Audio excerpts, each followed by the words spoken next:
उत्तरी इजराइल पर लेबनान का हिजबुल्ला एक काला साया बनकर छाया हुआ है, जो छटने का नाम नहीं ले रहा।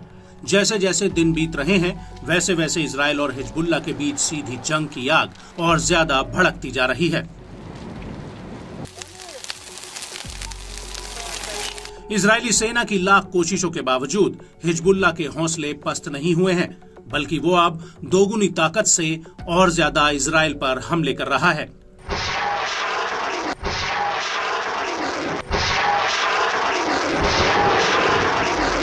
और अब इसी कड़ी में हिजबुल्ला ने 29 जुलाई 2024 को उत्तरी इजराइल के किर्यत शमोना की तरफ अल बगदादी मिलिट्री साइट पर एक बहुत बड़ा हमला किया है। हिजबुल्ला ने यहां पर आईडीएफ के ठिकानों पर ग्रेड टाइप रॉकेटों से ताबड़तोड़ हमले किए।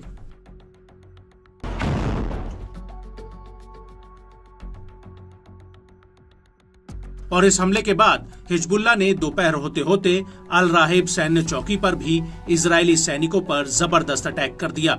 हिजबुल्ला का कहना है कि उसने यहां पर एंटी टैंक गाइडेड मिसाइलों से हमला किया है और यह हमला आईडीएफ के चाकरा में किए गए हवाई हमले के जवाब में किया गया।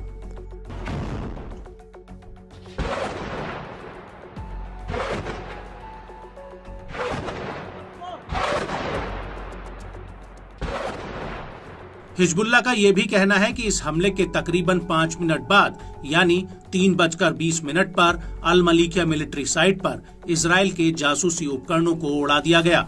इस जासूसी उपकरण को आईडीएफ ने हाल ही में तैनात किया था और इसके अलावा अल करंथिया हिल पर भी आईडीएफ के सैन्य उपकरणों पर हमला किया गया है।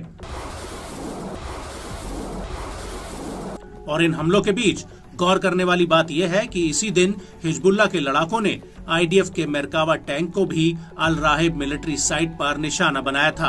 हिजबुल्ला के मुताबिक शाम करीब 4:30 पर इस टैंक पर anti tank guided missile fire की गई थी और ये मिसाइल सीधी इस टैंक पर जाकर लगी थी।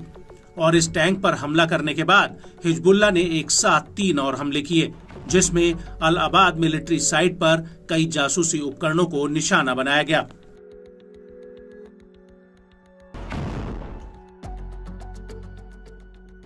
हिजबुल्ला का कहना है कि इस हमले के कुछ ही मिनटों बाद हदाब यारीन मिलिट्री साइट पर तैनात जासूसी उपकरणों को निशाना बनाया गया और इसके बाद जब शाम करीब 6:30 पर इजरायली सैनिक अल राहिब मिलिट्री साइट के पास इकट्ठा हो रहे थे, तब उनके ऊपर सीधा हमला किया गया, जिसमें आईडीएफ को भारी जानमाल का नुकसान हुआ है।